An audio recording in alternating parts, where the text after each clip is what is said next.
What's up, good peoples? Hello, hello, hello. It is session number 3. Bing, bang. Hey, what's happening, good peoples out there watching this daggone virtual symposium? Look, y'all, it's the end of the day, but we just getting started on this here thing. Hey, good afternoon. My name is Terésa Dowell-Vest. I am the Director of Film and Television Production here at Prairie A&M University. Welcome to KPVU-TV Studios, where in partnership with the University Film and Video Association, we are bringing you Nightmares from Monkeypaw, a virtual symposium on the amazing works of Jordan Peele and Black horror cinema. Now, at the moment, I'm in the control booth. I'm gonna finish up my little my Chick-fil-A. I was thirsty. My throat was so good and dry. Y'all been talking all day. But we're going to have ourselves a good time with this HBCU roundtable. I have an amazing panel of people on with the University Film and Video Association, with the University of Southern California, with Prairie A&M University. I have students, I have faculty, I have supporters, I have filmmakers. These people are in here ready to talk about media and higher education. I'm so excited. If you have been watching earlier today, you saw that we started our day with M.F.A. M.F.A. gave us a great talk on, kill their mics for me. Yep, cut their mics just up top at the button. There's a button right, help her. Cut, yeah, because they're coming in kind of hot. When you're working with students, you got to teach them even when it's live. You got to teach them even when it's live, y'all. Perfect. Y'all, look at y'all. Got an A for the day. All right. Okay. So we had double sound and I couldn't focus and concentrate. We heard from M.F.A. She was our keynote speaker earlier today, and she gave us a great talk and a great start to our morning. In that session, we also heard from our president, board of directors president for the University Film and Video Association, M.F.A, and she is with us again in this session to continue to amplify what we do with the University Film and Video Association and how we can be an asset to all schools across the board. We did move into session 1 where we focused on the film Get Out, Jordan Peele's Get Out, and 2 of our great scholars gave 2 mighty presentations.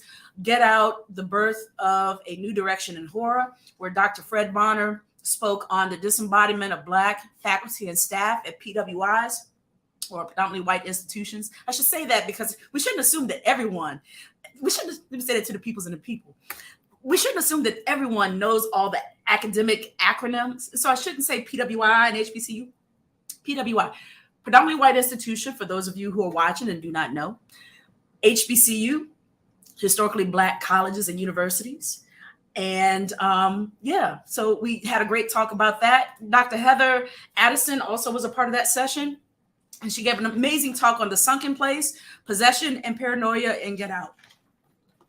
From there, we heard from 2 more scholars as we move to Us, the story of us, Black horror in America. Excuse me. Dr. Donald, sorry, I just got choked again. I'm good.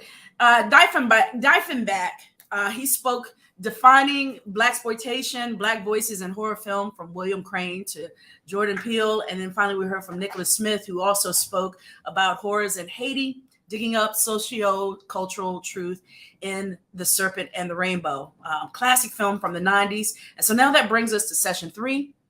And I'm excited to share with you some dynamic people who I am going to have introduce themselves. We're going to do a roundtable of introduction. And in that time, I'm going to move from this space here in the booth to the studio, where I have some amazing students waiting for me to join them in there. I mean, look at them. They're ready to go. Uh-oh, they ain't ready to go. Uh-oh, she took off running. Where's she at? Where's she going? Okay, this live TV, obviously. So anyway, I want to bring up my partners in, not in crime, but in glorious film education. M.F.A, Nikki Turner, Mark May, Malia Brunker. No, I put an N in there where there's no N. Malia, you're going to get me later. Brunker. Brooker. Yeah, like a brook. Like a Brooker. And we have Allie, and we have Heather, and we have Francisco. We got some amazing people in here. We got filmmakers in the house. Wait a minute. We got filmmakers in the house. This is Chad. He's got a red camera. We're figuring it out. That is awesome. Yeah, real time. All right, so I'm going to switch my camera. I'm going to join the team out there. Tell you what, why don't we take the moment to introduce yourselves instead of me reading your bios and stuff and doing that stuffy stuff. Why don't we have a good time and introduce yourselves, and I'm going to relocate. Okay, I guess I can just jump in. My name is Wenhua Cao. I am a faculty member at Columbia College Chicago, Cinema, Television Arts, and I am also the president of UFVA, University Film and Video Association. Have great pleasure to work with, work on this event. This is a pretty incredible opportunity, and thank you so much. Okay, I guess I'm next in the Hollywood Squares. My name is Mickey Turner. I'm an associate professor at the USC Annenberg School for Communication and Journalism. I teach photojournalism, senior capstone, sports commentary, and a new class called Say It Loud, looking at the Black American experience in media through a multicultural lens. Happy to be here. I believe I was one of the first people to actually interview Jordan Peele and Keegan, whose name escapes me now. Michael Keegan. Michael Keegan. Yeah, they had this little show that Comedy Central had been pushing on me for about 6 months, and I'm like, who cares? But now we care, obviously. So happy to be here. All right, I'll go next. I'm Allie Sultan. I'm an associate professor of filmmaking at Middle Tennessee State University. Hey, here with my students. And we're we are starting to work with virtual production. So I'll show you a bit of this Kubert square. We are now in the process of integrating virtual production into our curriculum, working with red cameras. First time any of us have done any of it. So anyways, it's very exciting, but I'm really glad to be here. I'm a board member of UFVA also.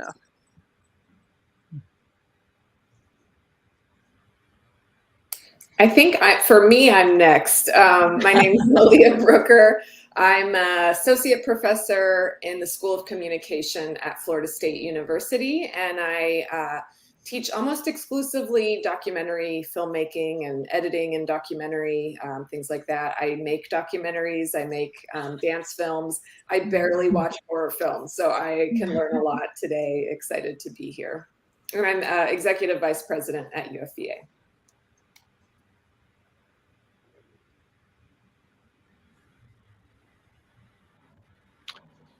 I guess I'm Paul Lynn. That's a joke for old folks who remember the Hollywood Squares. Hi, I'm Mark May. I'm a faculty member at Towson University in Baltimore, Maryland. I am a board member of the University Video Association as conference vice president. And this conference means a lot to me because I think this is a real opportunity for UFVA to kind of do a little bit of outreach to HBCUs. Unlike, I'm kind of a strange bird for most people my shade in that I've had 3 documentaries that have aired on PBS in honor of Black History Month, and not because those are my roots, but because my dearest friend and my collaborator, the director of those films, I wrote them, was African American, and he wanted to tell stories that were not told, and I find that very meaningful. So I'm so happy to be here today. And I'm Heather Addison. I'm the chair of the film department at UNLV, and I've been involved with UFVA for a long time. Currently, I'm on the board as treasurer, and I just want to say I'm very honored to be present at this event. I also think this is a wonderful opportunity for a partnership between UFVA and HBCU. So I'm looking forward to what the conversation how it develops today and what the results of it are. So welcome everyone, and I'm so pleased to be here. Oh, and I love horror, and I love Jordan Peele, and I did a paper today on Get Out. Although it got cut off by YouTube, everyone. I had it all uploaded to Vimeo, but then when YouTube was playing it, because I was showing clips from the film, the AI determined that too many clips from a copyrighted film had been shown, so they just ended my presentation halfway through. Anyway, I'm getting past it, and you can, if you're interested, I can send you the Vimeo link. But anyway, that's enough of that.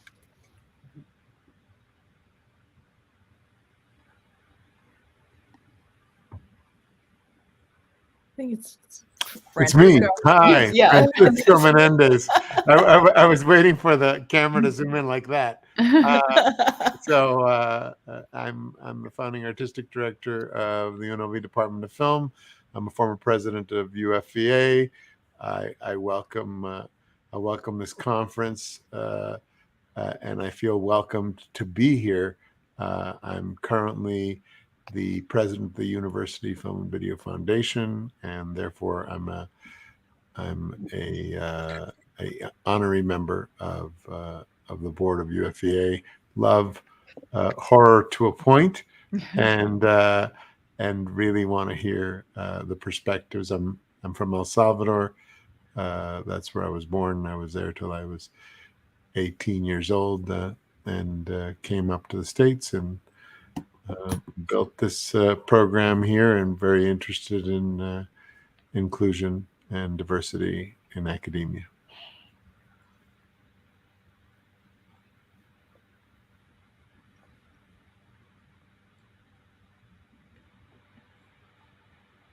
Hello. Oh. Ooh, echoes. Yeah, there's lots of echo. I'm gonna cut that. Can you? There we go.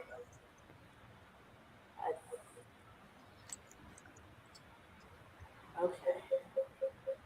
Well, you fixed anyway, it. this is what I'm looking Ali's studio looks fantastic. Yeah. Oh, now we got video on the wall too. Look at that. It's crazy. We're trying. I'm like, yeah, we're having fun. Let me show you. Okay, so if you can start off by talking about the UFVA, and I'm going to resolve our audio issues. Right. Okay. Well, I sort of did the talk about UFVA this morning, and I will repeat again. Again, UFVA is a nonprofit organization, and we are a leading organization in the United States. We promote this and the study of moving images in the higher education institution. We have creatives, teachers, students, scholars, researchers, archivists, distributors, librarian, manufacturer, and all different college departments and university are part of our member. And because it's a nonprofit organization, everybody you met so far that are on the board or on the foundation, we are here in a voluntary basis. We support UFVA, and one of the things that TD mentioned is that when she first joined UFVA, she noticed how little in representation from multicultural membership is. So she is committed to help us to create that kind of balance. So we feel really honored to be able to have this initiative event symposium with HBCU and with Prairie University. So UFVA, we do annual conferences, and we also do small seminars of work in progress workshops for the any creatives in the program that who is interested in submitting their work, either their script or their film. I can hear myself echoing. And we also have support for student scholarship to attend the conference, as well as grants for students to produce their work, their production work, or it can be a grant for doing their research. We have a good database of very inclusive teaching material. You will hear more about it, specifically for Edit Media, and the co-founders, both founders of Edit Media will be there to talk to you about the website and how they collectively collected these teaching materials and as a best practice teaching material. We also have UFVA provide teaching awards. So members can submit teaching portfolio to be vetted by the committee, and the award usually get announced in the conference, at the end of the conference. We have also recently, with the support of foundation, which Francisco is in, developed a new award for the faculty and both part-time and full-time faculty members, Faculty Research and Production Awards. We also have a very prestigious journal. So this is a scholarly, I can hear myself too in double, sorry, a little distracted. So we also have a scholarly journal that our research-based faculty member can submit their work to. And UFVA members are really from various areas. They create different type of work, documentary, animation, new media. So if I did mention something, just means my brain is kind of scrambled. I've been here with the symposium whole day also. So our members create various caucus, and they meet minimally once a year or throughout the year to create different opportunity for the members to meet to discuss the area of concern that or focus that they want to focus on. Then another thing we also have now, I feel like I'm just talking.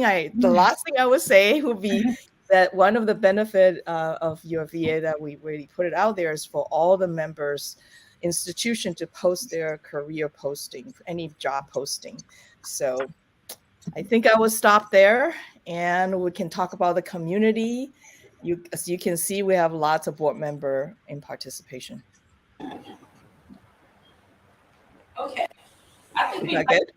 got a shape now. Maybe. Kind of. I don't know. Kind of? Okay. Why don't you all introduce yourselves? Take an opportunity to let the viewers know who is sitting up here, and I'm going to continue because I can hear the feedback again, but you all are fine. Go ahead and get it done. Go ahead. They can hear me back there. Okay. I'm a senior mass communications major here at Prairie View A&M.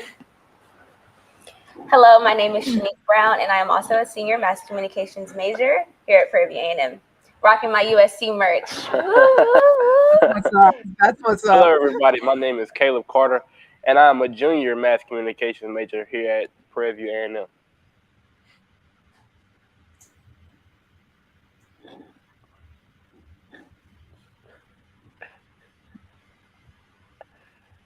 Great to meet you. Oh, you can hear us, right? Can Can they you hear? hear? Can they Can hear? you us? hear? Might not be able to hear us. Oh, everyone Yeah, can they hear can hear us. Yes. Okay, great.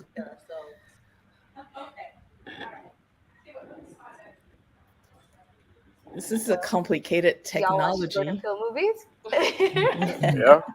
Oh, yes. I'm a board gal, but I've been sitting in for most parts of this. Oh, okay. We're gonna simplify this real quick. All right. So I'm going to swing it back around a little bit because I do want to cover a couple things, and then I'm going to send it back out to the student once it's a little bit more. Once we can figure out this technology situation and get all the kinks out. For some reason, we have a lot of feedback here in the studio, and I think that's interfering with your enjoyment as well. We don't want to get that in the way with the viewers out there as well.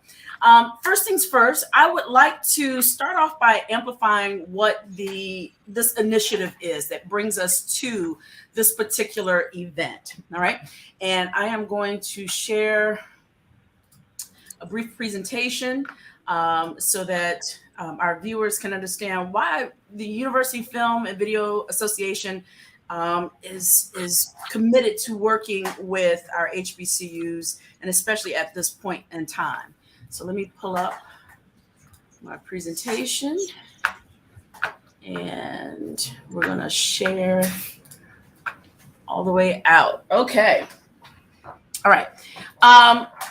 So I think it was a little bit better the other way. Let's do it back over here where it's off to the side. Good. Awesome. Okay. The university Film and Video Association is definitely committed to working with our HBCUs, primarily because, as I said in an earlier session, I am incredibly excited about the work that the University Film and Video Association does, but I also noticed very early on in my experience with UFVA that there were very few people of color working with this association that has such great resources, great access to research opportunities. I think people take for granted that research and scholarship belong in cinema, and that you can't do a documentary without research. You can't do any sort of journalism of quality without research and theory and writing and strong scholarship. So what I've quickly learned with the University Film and Video Association is that this is an incubator for sharing ideas and for collaboration in terms of scholarship and research, but also giving our students some great opportunities. I mean, we're looking at Allie right now in real time, share with her students this new technology, but that takes research. We heard earlier today, Heather present on Get Out, and you can only imagine how dynamic that is in her classroom, where she's pairing this current technology, current storytelling with cinema. And in a moment, you're going to hear from Mickey Turner, who at the University of Southern California is doing something I feel is revolutionary, especially among PWIs, predominantly white institutions, in terms of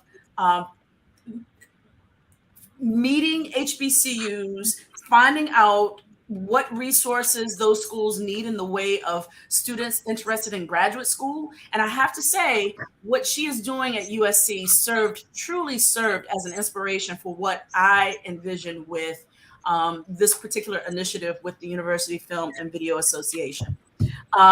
Just to kind of quickly give you a sense of what we're trying to do, we're looking to bridge the gap.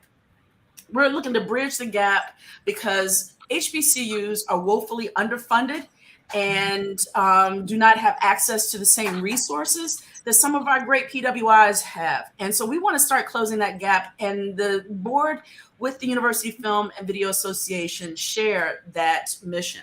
So how can we do that? First of all, it's being very clear about what the mission of the University Film and Video Association is. It is an international organization. So beyond our national borders, this organization reaches globally to find new ideas, current best practices, meeting up with other teachers and arts educators to understand history, theory, criticism, and give that in lesson to our students. We are members of filmmakers and artists and teachers and students. And you can learn more about the University Film and Video Association at the organization's website. But that mission of having tentacles all over the globe includes having tentacles with HBCUs. And so this initiative is designed to amplify the film and television programs, research, and scholarship at our nation's historically Black colleges and universities. I am currently surrounded by amazing students, despite our technical trappings right now. I'm surrounded by people who are eager to know this technology so that they can tell their stories. And so what are we looking to do? We're looking to develop research and scholarship opportunities, create networking pods with other schools regionally so that schools such as Prairie View, which feels out in the middle of nowhere, has access. You laughed at that too, didn't you? I know, right? I'm gonna see, they sitting here laughing like we know what it means to be out in the country. And sometimes you might want to find those other programs that are close by that with whom you can network, because film is a collaborative art. And instead of being out here by ourselves, we get to collaborate with USC. We get to collaborate with the universities that are represented with the University Film and Video Association. And then, as I said, collaborate. Let's make those films together. Last year, 5 of our students at Prairie View worked with 5 students from Mickey's program there at USC, and they together made a documentary about what it meant to navigate the coronavirus as students at both PWIs and HBCUs. And 2 Paths, One Direction really told the story of what navigating COVID-19 looked like from 2 incredibly different demographics, but they're all young people who are the next generation of leaders, and they told their story in that documentary, that award-winning documentary. Yeah. I'm going to put this pitch deck of ideas and collaboration on the website where you can learn more about it, because I want to now turn the table over. You can see it at this website, kpvu-tv.org/symposium. I'm going to put the whole proposal here, because what I want to do is actually talk to someone who has this mission in action. I want to bring up Mickey Turner. And Mickey, what I would love to do is find out more deliberately from you. What inspired you to create the program that you created at the University of Southern California? Tell us more about that mission.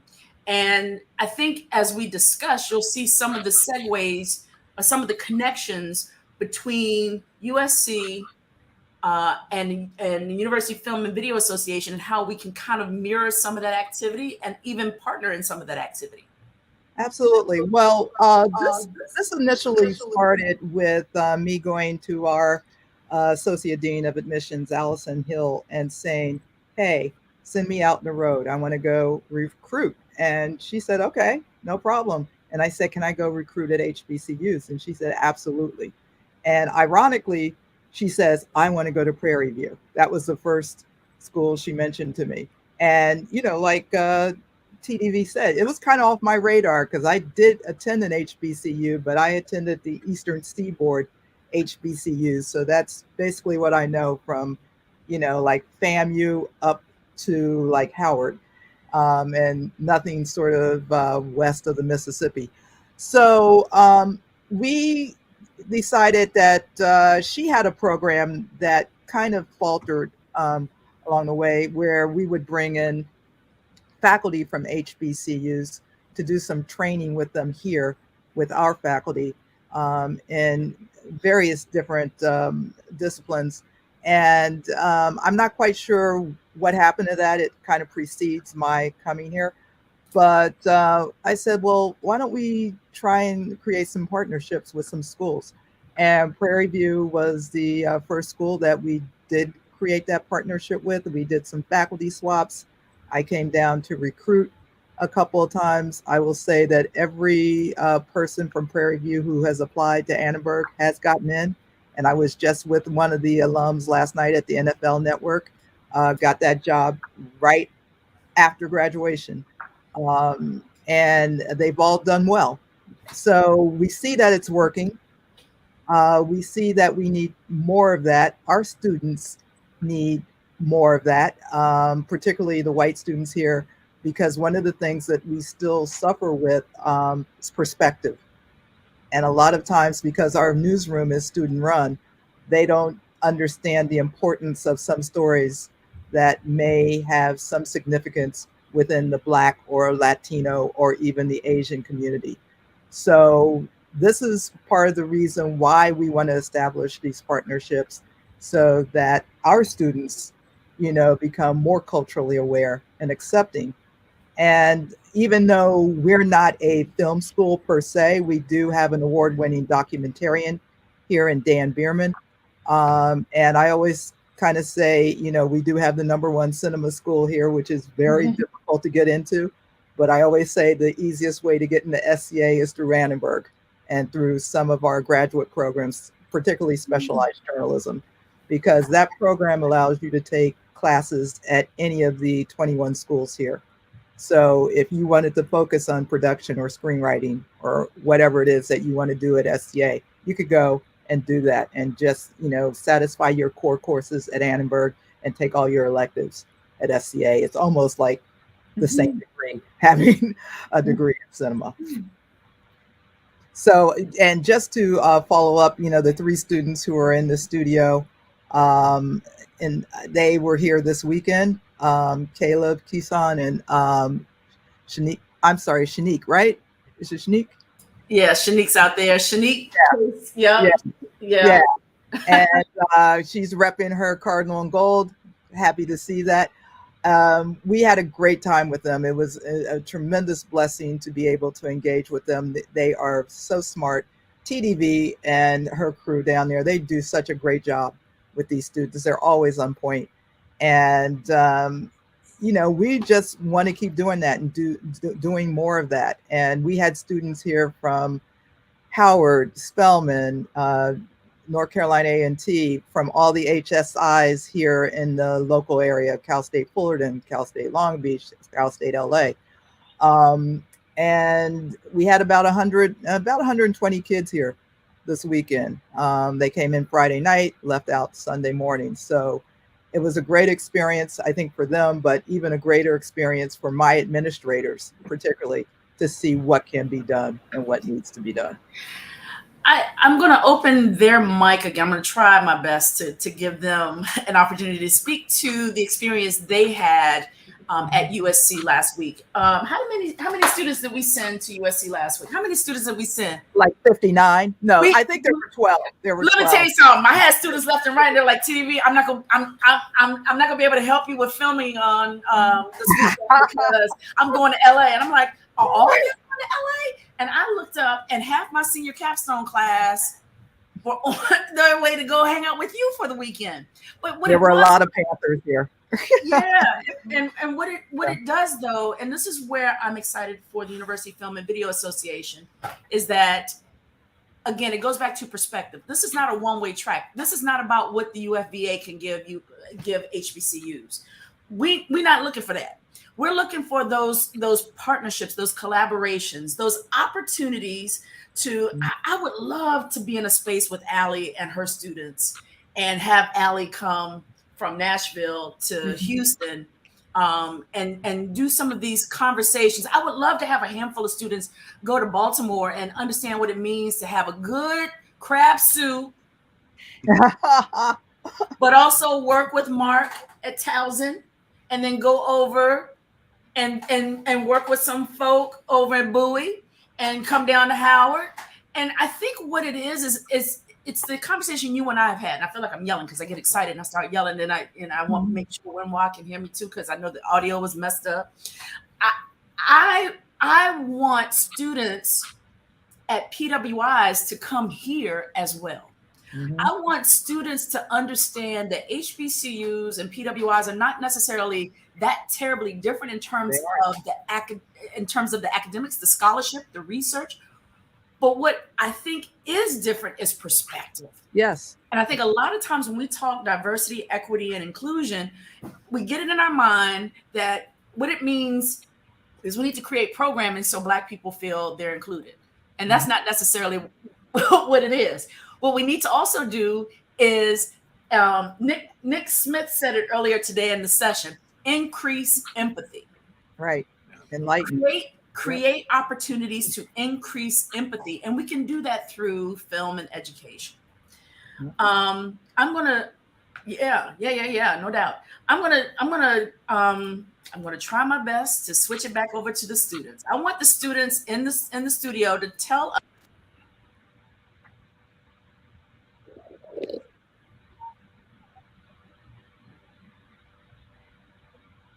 TDV, we lost your mic. We cannot hear you, TDV. Can everyone hear me?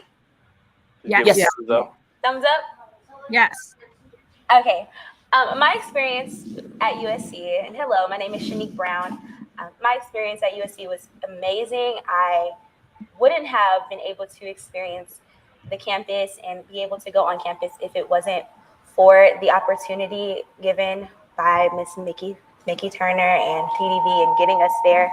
I was able to speak to a lot of professors and directors and deans in the various programs that I had interest in, and just seeing everything on campus and all the opportunities and like just being amazed and wowed. It was a life-changing experience, and it made me definitely want to go to USC as for my grad school. And I know that's the only school that I have on my mind. Maybe that's not a good thing, but I know I definitely will be going to USC. It's no other place I want to be. And everyone was so welcoming, so loving. And I couldn't have asked for any better experience. Go ahead. Hello, my name is Keyshawn Groves again. And I also had an amazing experience at USC. this was my second time going. And so I got to network with Professor Turner as well as some other, very important people along the campus of USC. And so just walking around and being in the atmosphere, it really puts you into the mind of, I want to go into production. And so I was walking around really thinking about how the space itself was motivating to be in and, an accomplishment to be there. So I would love to return to USC as a grad student, but the experience was nothing short of amazing. Yeah, I completely echo those sentiments from both of them. Hello again, my name is Caleb Carter.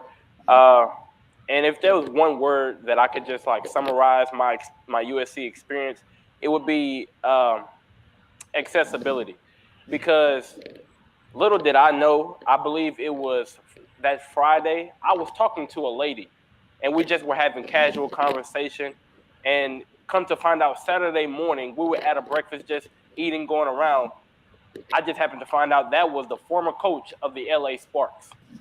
And that just blew me away. Like, I'm having casual conversation. And unbeknownst to me, it was a lady of her importance. So that really just blew me away. The accessibility that you have to these high-profile names, the opportunities that come with just being a part of the USC and the communications program, obviously, just being the program that it is. I'm once again thankful to Ms. Mickey Turner for this opportunity. I mean, it was a great experience. So, I mean, that would be the one way I could summarize my time there. And I would also like to add, it did not feel like a PWI.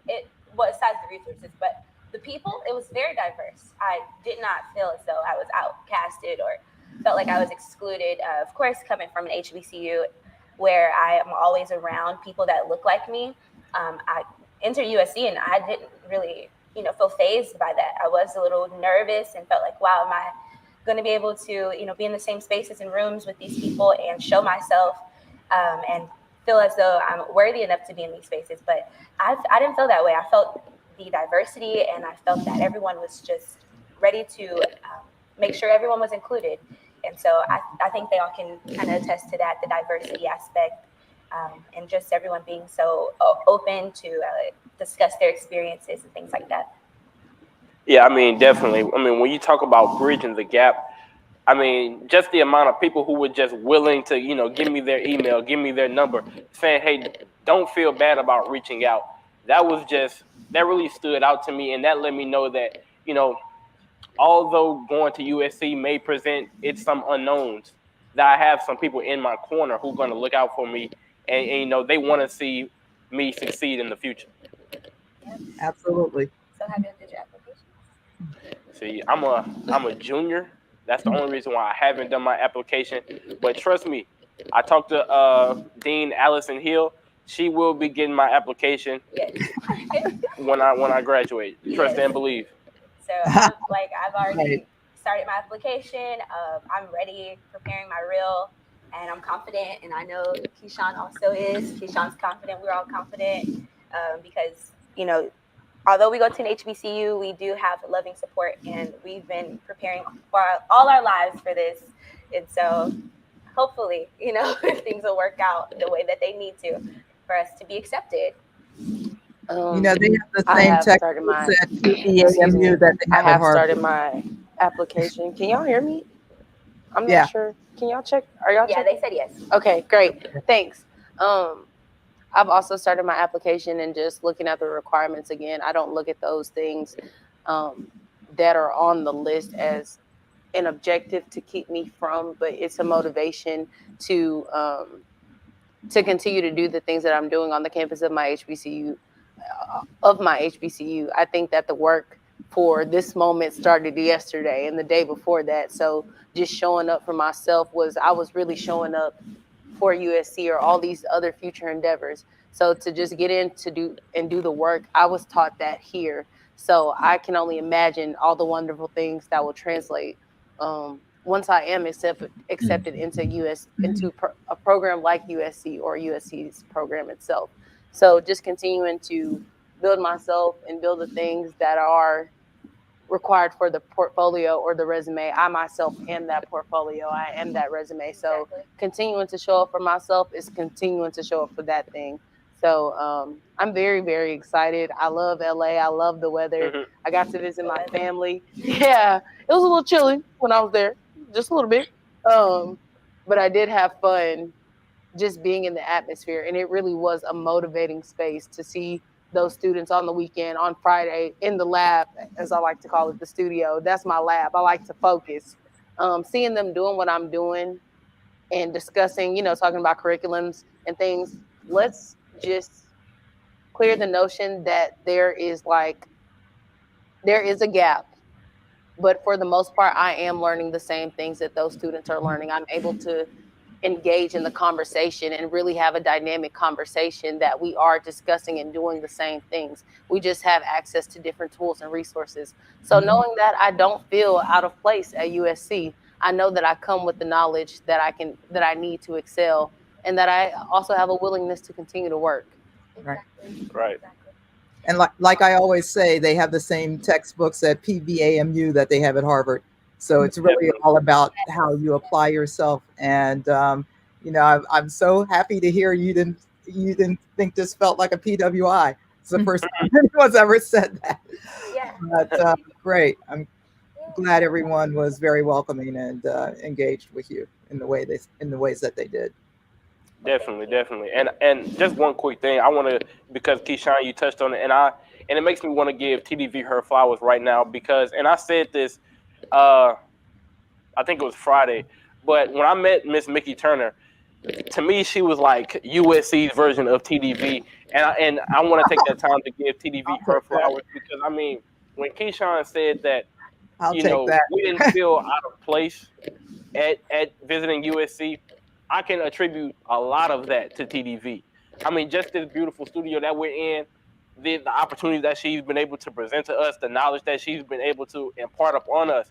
I mean, it honestly can go beyond words how much she's helped us progress in our career. So I just wanted to take that time to give her flowers for all that she's done for us.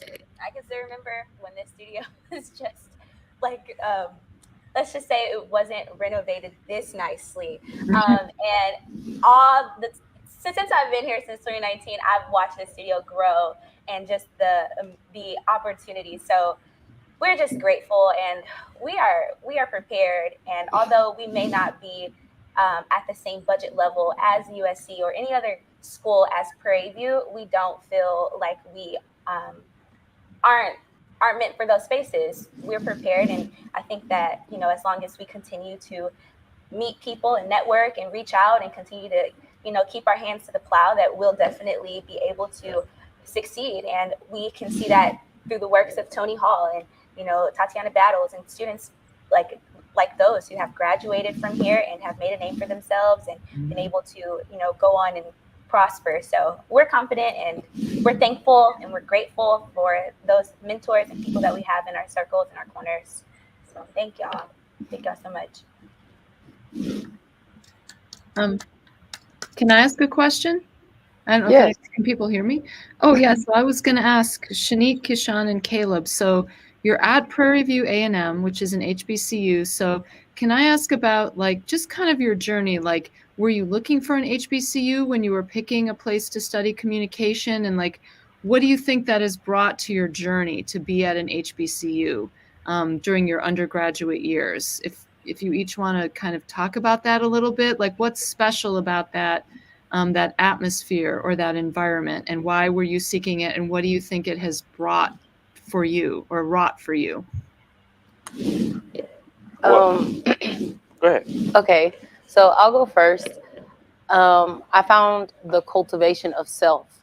I learned to trust myself here. It was very free space, and I originally had a scholarship to another university in Virginia. I had a debate scholarship to go to George Mason, and it was a nice little check that they were willing to cut for me in order to be able to utilize their program.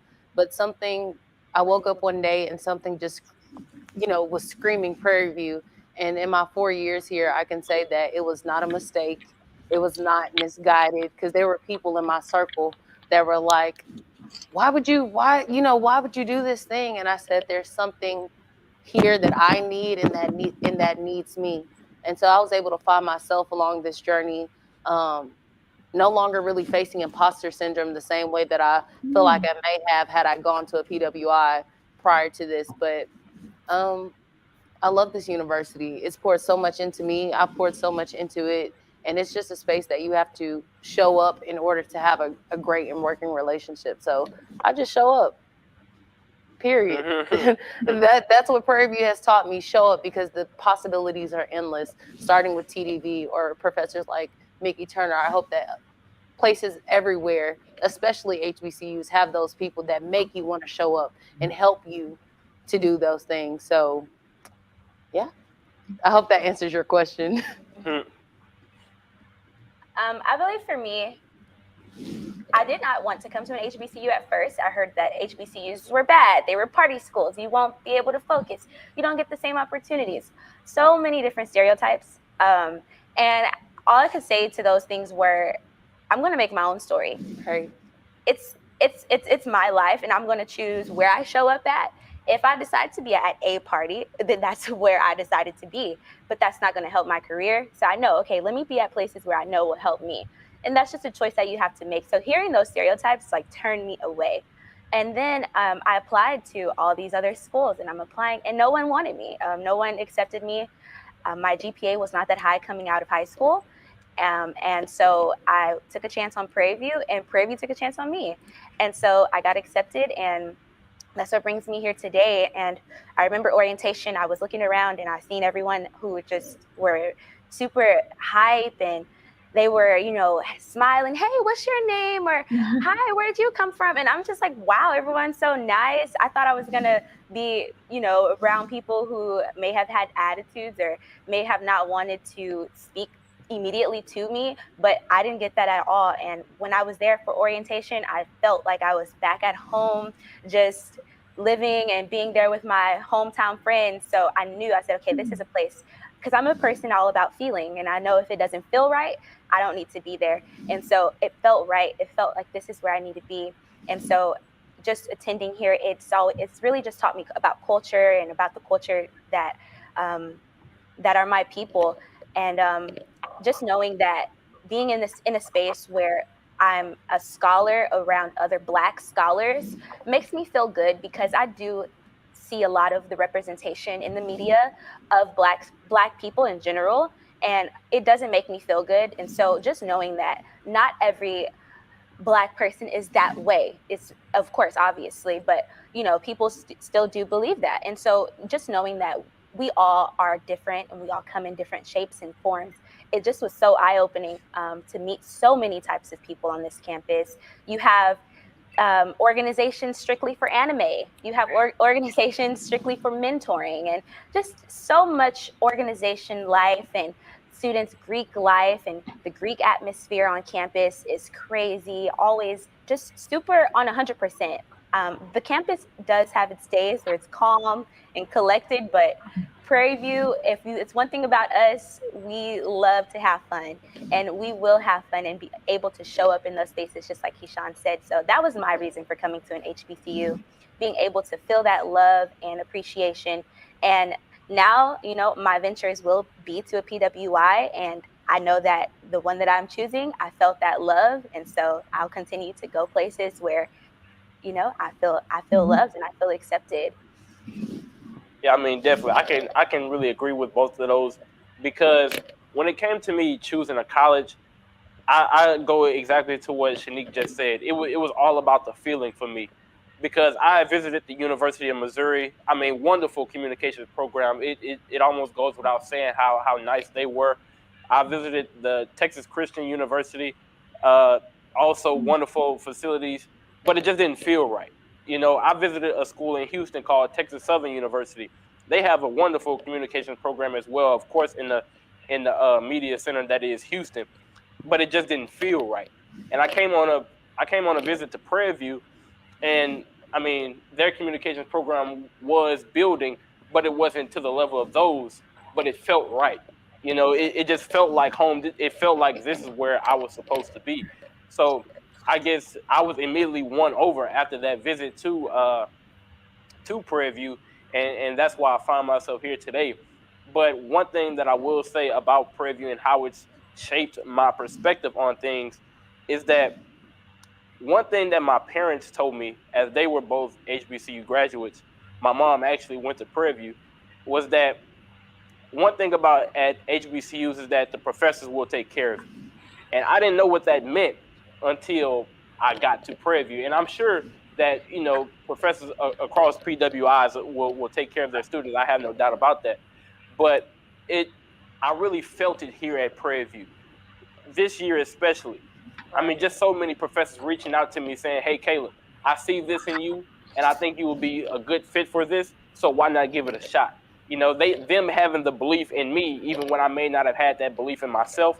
So, I mean, that is what I feel like truly separates, if there was something that did separate the HBCU experience and the PWI experience. Yes. And just real quick, how you said also that you like your professors and how they actually see you. You can feel that. You know, you feel when your professors are invested in you, and it's helpful because you start to feel like they see you as a person rather than just another student. And then they can also connect with you because, you know, you come from a similar background, and if not, you share the same skin color. So it's also like a shared experience in a way.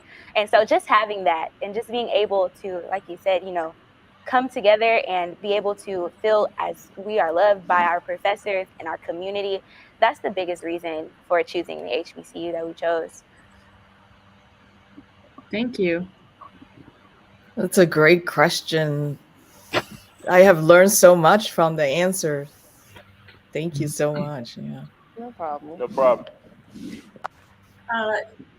I'm taking back the camera primarily because I could let them talk all day and glaze eloquently about their HBCU experience, and I appreciate them and receive said flowers. These are some amazing people, human beings who are doing incredible things. And our schools, our collective schools with the University Film and Video Association, our collective schools among HBCUs, our collective schools among PWIs and minority serving institutions, and you know, the various acronyms, we can go down the line. These young people want to tell stories, and I think there is not always an equitable stage for them to tell those stories. And so as the day goes on tomorrow, and certainly we have a little bit of time still today, I want all of you who are watching, and certainly those of you who are participating in these roundtables, this roundtable and further conversations going forward, I want to think more about what we can do with each other as opposed to what one organization can do for another. Meaning, if we approach this whole experience as what can the UFVA do for HBCUs, it will fall short, it will fail, it will be condescending, it will not work. But if we look at it as, in what ways can we collaborate? In what ways can we amplify what the UFVA does while amplifying what HBCUs and predominantly Black institutions and minority serving institutions and Hispanic serving institutions, what can we amplify, and in what ways can we collaborate? Then we start to really see each other and build each other. I said earlier today, when I was first when the UFVA was first brought to my attention by Jennifer Proctor. You're going to hear from Jennifer Proctor tomorrow as a part of the Edit Media conversation. I'd never heard of the University Film and Video Association. Hadn't heard of it. I'd done all sorts of things in the world and had never heard of the University Film and Video Association. And when I think about how in the last 2.5 years now since becoming a member, and now becoming a board member in the last year, I don't know how I would navigate higher ed media education without this organization, because there are thinkers and people who go to bed and wake up thinking about how they can share what they know about this industry and about this technology and about the art of storytelling and the mission of amplifying our students' voices as a part of their classroom experience. And I have lived with that mission for 30 years. And then all of a sudden, here comes this organization that has grants for faculty, grants for students, a national conference we all need to attend, great programming that allows us to share ideas, solve problems. The COVID-19 pandemic created a big problem for us. And it was through looking for solutions I found this organization.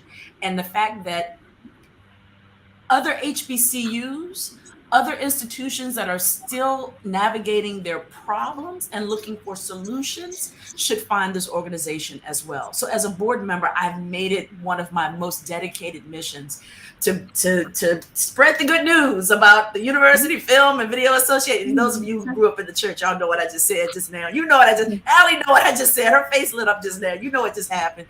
You got to spread the good news of people, not so much organization, of people who want to forge new relationships and do things a little bit differently. Okay, that was my rant for a moment. I would like to ask each of our board members and guests here, what does collaboration look like for you when looking at the University Film and Video Association and HBCUs in particular? Give me one example of a good form of collaboration for you. We're going to go around the horn, and I will ask Mark to go first. What does just an example of a good example of collaboration between UFVA and HBCUs? What does that look like to you? All right, so Terésa, thank you for the question, because there's an interesting dynamic there, in that there's UFVA, which is this collection of schools that are all unique, and we're this conglomeration where we've come together as an organization, but we all represent individual institutions. Mm-hmm.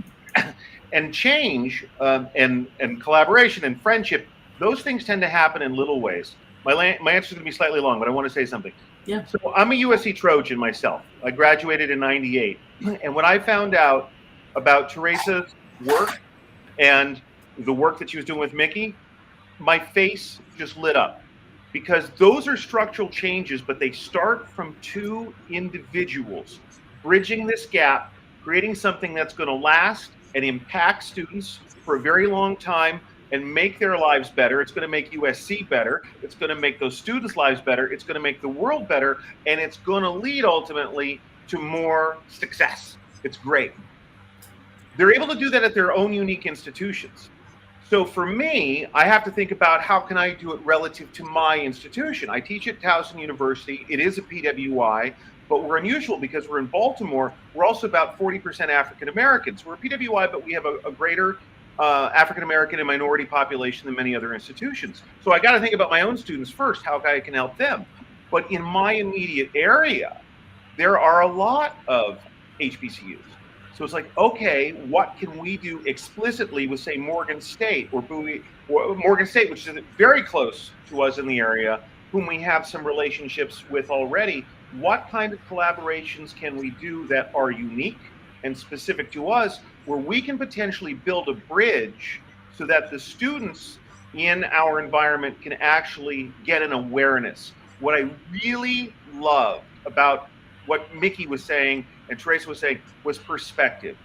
Too often it's just a case of not having perspective. And when you just see how other Americans see the world, and like you just that friendship, it's like your friend, oh, my friend sees things like this, and you have a totally different perspective than if you don't. So it starts with listening, but it starts with those small things that institutionally we can do.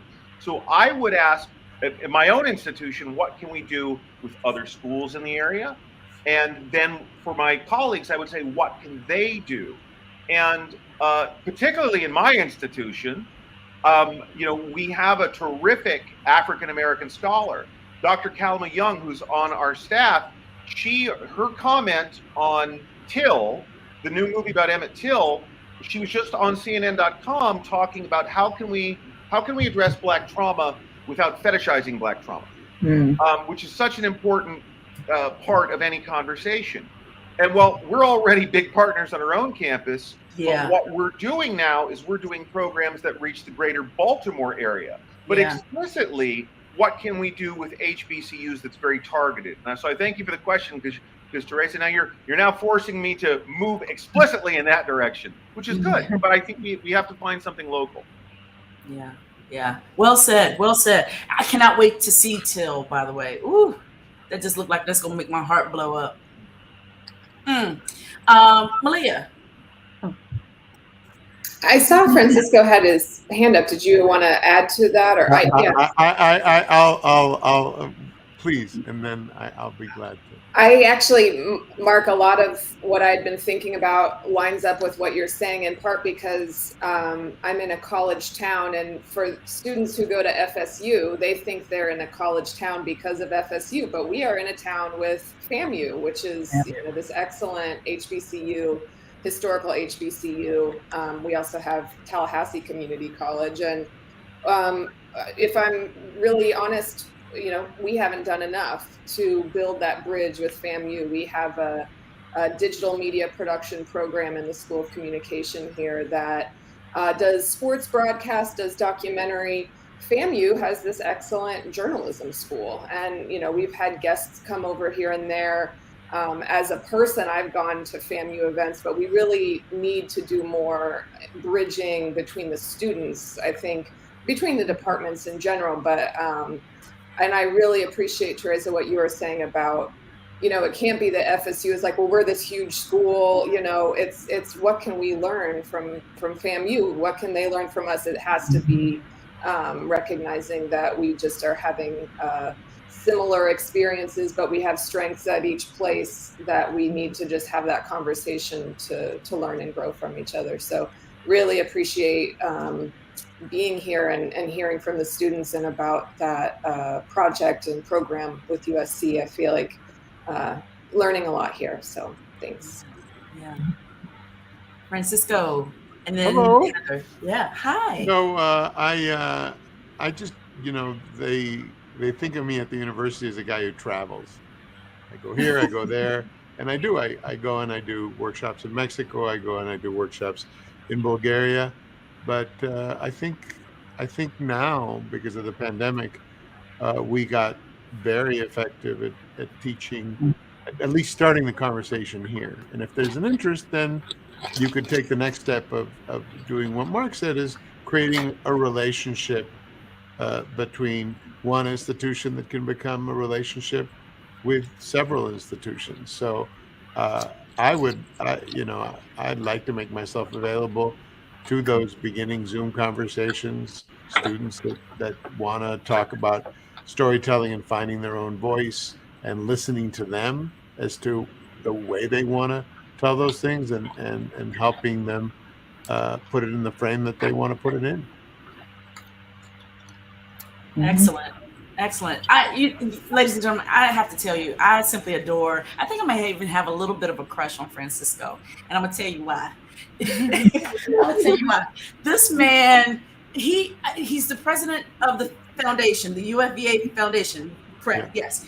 And so much of meeting him in person for the first time at the national conference this summer, my tentacles went up because he understood the need for identifying resources, that we can talk a good game about building programs and building relationships, but there is a business to this also, right? There is a business to identifying those sponsors, those people who understand our mission, and applying resources to to that programming so that we can get the work done, so we can send students on plane trips to wherever so they can meet other people in other places, or we can put together programming, sustainable programming, so that we can engage a broader audience on broader topics. And we started talking money and business, and he was just so fearless in it, because in the arts we tend to shy away from those things. That business talk feels a little dirty sometimes.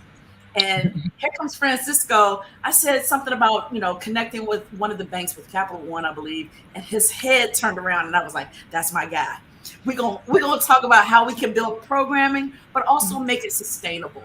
Find resources that will allow us to do this work on the long term, because there is nothing worse than us exerting a whole lot of energy, and we've seen it time and time again, this great initiative, and then after a year or 2 years it dies off because we lose steam, we don't have money, this and that. So I'm really committed also to finding those partners, those resources that are going to help us sustain this work over the long haul. It'll do none of us, and certainly our students, no good if it fizzles out after we put in the elbow grease. See, that's my little love flowers to Francisco there. Hey, Heather, tell us about collaboration from your vantage point. Well, from my vantage point, I've had many roles with UFVA and with the board, but I've been involved in a lot of conference planning. So everyone, I think the most direct and immediate way to kind of have a partnership with HBCUs is we should, very soon, like in the next year, not 2023, but maybe 2024, 2025, figure out if there is an HBCU that is willing to host our annual conference. And Professor Dowell-Vest, I might be looking at you, Prairie View A&M, but I mean, if we went to an HBCU, every 3-4 years, that would be a lot of outreach right there. And we're also looking for lucky institutions that are willing to host the UFVA annual conference. So, I mean, that's something we're doing anyway. Why haven't we done it at an HBCU? We should do that. Why indeed? And I think you're absolutely right. If I learned nothing from being at this most recent national conference in person, it is different than the virtual experience, number one. I mean, we were so excited to be in each other's presence. And for many of us, it was the first time, well, for me, certainly, it was the first time meeting everyone face to face. And it's a different experience. I feel like as much as I met plenty of times with Allie online in some virtual meeting, there was nothing like standing next to her and whispering something funny to crack her up during one of the conference sessions, and then going, she's so dope, she's so awesome, and that happens so frequently, and those moments, it goes back to what Mark said. It's those moments where you go, oh, I have an idea, I know the first person to call, and then all of a sudden, and looking at what Allie's doing over there and what's happening in my studio right here, she's gonna be my ace in the cut. I need her and Mickey and all of us on this whole thing to have more of those moments and share them with our students. Absolutely. So that said, I'm gonna bring Allie up next and ask her what collaboration looks like to her, and then I'm gonna finish it with our fearless leader, our president, Wenhua. Oh, TDV, you're amazing. You are equally dope. I love you. Thanks. Oh my gosh. All right. So I've been thinking about collaboration a lot. I'm here in Nashville, Tennessee. Well, I live in Nashville. I teach about 40 minutes south, but Nashville is a huge civil rights history here. In fact, Music City is Music City because of the Fisk Jubilee Singers, and Fisk University is one of our HBCUs. We have 3 HBCUs in the Middle Tennessee area. There's Meharry Medical College. There's, I don't believe they do video, but they train surgeons, so they're great.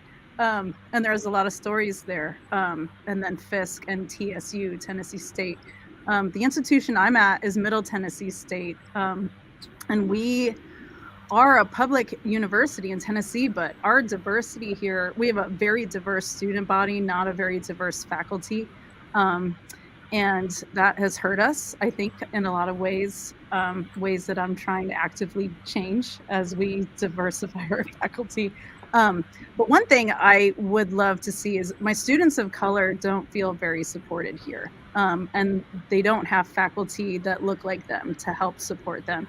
But I think with collaboration, connecting students together, and if my students of color can connect with your students, TDV, and see what films are you making, what stories are you telling, that I can think about, hey, what's happening in my life, in my world, what stories are valuable? Because I don't see our students sharing stories that are meaningful in their worlds. And one thing I really feel, in some ways, collaboration to me means like, what is a project that we can work on together? And one thing that is really great about Nashville is that we were the center of the civil rights movement in many ways. The Nashville student sit-ins happening, coming out of Fisk, and amazing civil rights leaders that are still alive, and they live in Nashville. And so much attention in my area goes to the country music industry, when really Nashville is about civil rights. And so I would welcome students from HBCUs to work on a project where we interview these civil rights leaders, and really, I think having students interview them also, and really get that sense of like, what is the history of my community in terms of activism and the nonviolent movement. I mean, I think there's so many stories to be told in our region, and because we don't have, our HBCUs are under-resourced. I think there is a film program at TSU, very small, maybe 1 or 2 faculty that are probably overworked. Having a collaboration between universities would be amazing. Yeah. And a great experience, I think, for everyone. So I welcome you to come to Nashville. Help me tell these stories. Absolutely. Look, I'm a Tennessee Titans fan. My Titans are coming to Houston actually this weekend. So, okay, man, if I can get to Houston, we're going to do it. But get to Nashville, we're going to do it. But, I think one thing that you just said, and I think it's very important to key in on this, is not only is Nashville steeped in great history, I think all of our cities are steeped in great history. And as much as we want our students at HBCUs to go and tell those stories, I think what also should happen is that students at PWI should go and tell those stories.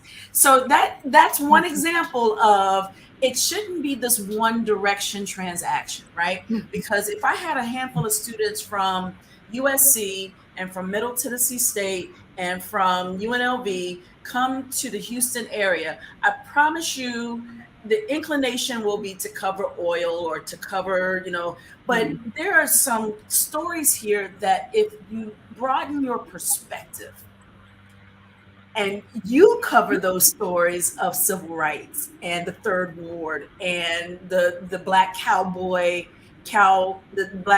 community here in Houston, perspective changed. If we took students from PWIs and sent them to the Lorraine in Memphis and said, tell the story of the last day of M.F.A's life, perspective change. And so those are the sort of collaborations we want to explore. And I promise you, and this is partly my ignorance until I looked it up, I thought Middle Tennessee State was also at HBCU. When I saw the breakdown, I was like, that's a Black school. And I was like, we're very diverse student body. I mean, we're in the South, and it's a great, the students are amazing. The faculty is, we need to step it up with diversity. No, the faculty is probably just fine where they are. They too need to broaden their perspective. I too need to broaden my perspective. I love learning things I don't know nothing about. And I think if we all lean into that a little bit more, it just kind of opens up a few things for all of us. Final moments will go to my dear superhero. Don't know about that. But I think organizationally speaking, as a president of UFVA, I believe we can do better in terms of support for bringing in more awareness about the possible collaborations and bringing more membership from at the faculty level. So I'd like to look at Francisco, since he's the foundation president. He has a stronger and healthier endowment, and perhaps there should be some scholarship created and perhaps membership program created to support the initiative. So that's the first thing. And the second thing I can think of is to echo what Heather spoke about the conference, the annual conference. I would like to have more visibility of my minority serving institution presentation. This has been a very eye-opening event for me. I was so impressed by TDV's work and how she pulled it all together. I was really nervous. So I'm thinking, I'm not contributing enough. This is a huge conference in a way, it's a 2-day conference, but it's all come together. And having the most valuable moments to hearing those 3 students talking about community. This is the community I am so envious of. I want to create that for UFVA. So that also means bringing in a faculty member from HBCU into the fold. So that's my idea. I think that's fantastic. And I agree. I agree. Just saying yes. All right, we'll go back to work on that. Francisco, the love of my life, agrees. That's what he's saying. Yes. I tease him, ladies and gentlemen. At any rate, that's why. See that face? Look at that face. That's why. Okay. I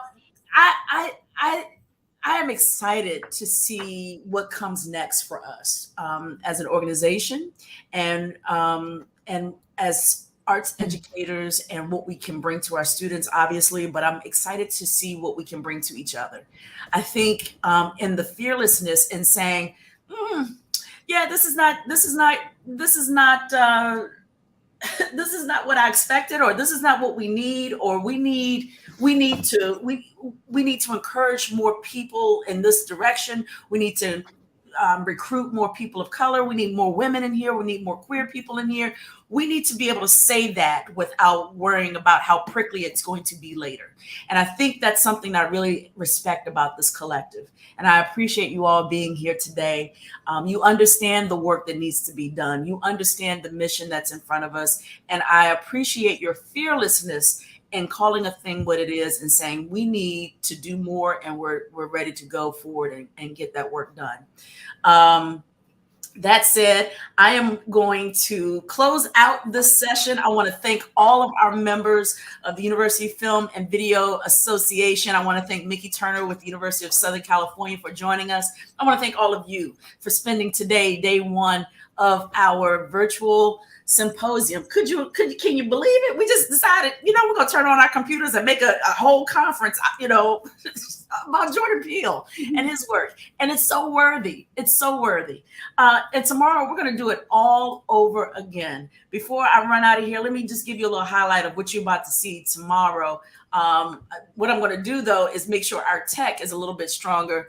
Just little hiccups here and there with the audio, but we're gonna clean that up. And first thing in the morning at 10 a.m. Central Time, Chicago, Houston time, middle of the country time, we're having session 4, Entering the Dimension of Innovative Storytelling, the Twilight Zone.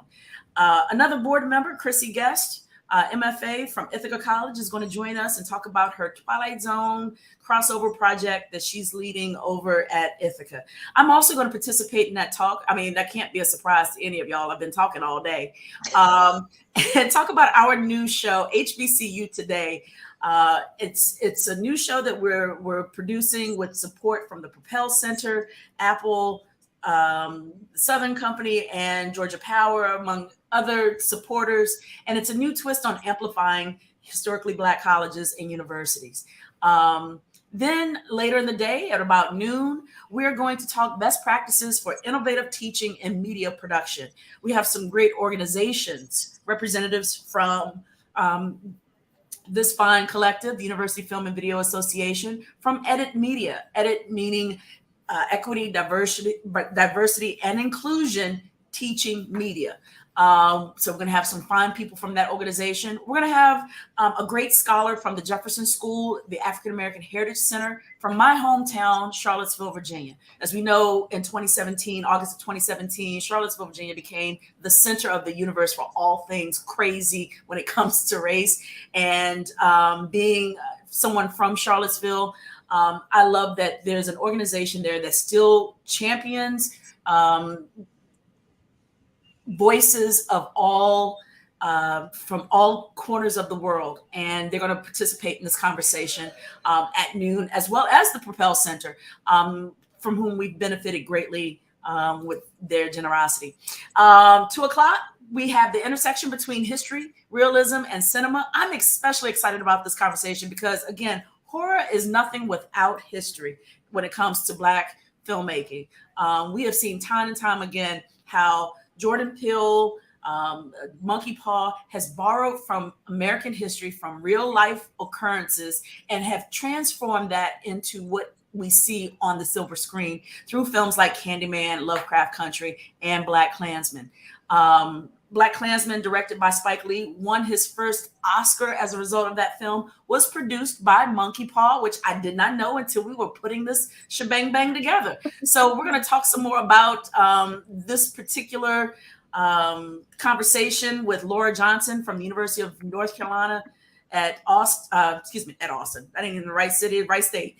University of North Carolina at Asheville. She's going to be peeling back the layers of Black horror. And Dr. Cynthia Barron from Bowling Green State University. She's going to just kind of amplify brother Michael K. Williams, the late Michael K. Williams in Lovecraft Country, giving expression to the horrors of racism. And we're going to close out with a little bit of levity, some comedy for our final roundtable. I promise you I'm going to get the audio straight for this. It's going to be a comedy / scholarly roundtable. Nope, don't go in there. Black folks and the call and response theater experience. We're going to sit and talk about what it means to see a movie in a movie theater with a whole bunch of Black folk looking at the screen, calling back, shouting back, talking back at it like people on the screen can hear us.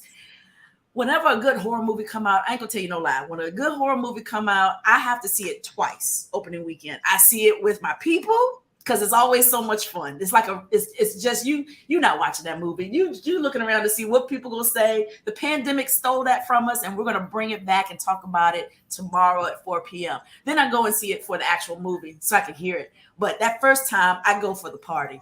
And speaking of party, I'm going to hop off. It's homecoming here at Prairie View A&M University. And if you've never been to a homecoming at an HBCU, you better get in the car, find a map, and go to one because it is a great time. You find God, you find liquor, you find good food, you find family, and you have a great time. But I hope you all have a safe evening, a great night, sleep well. I will see you back here tomorrow.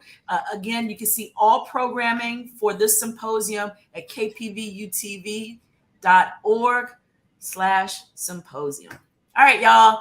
Be easy, be breezy. I'll see y'all tomorrow. Bye. Thank you.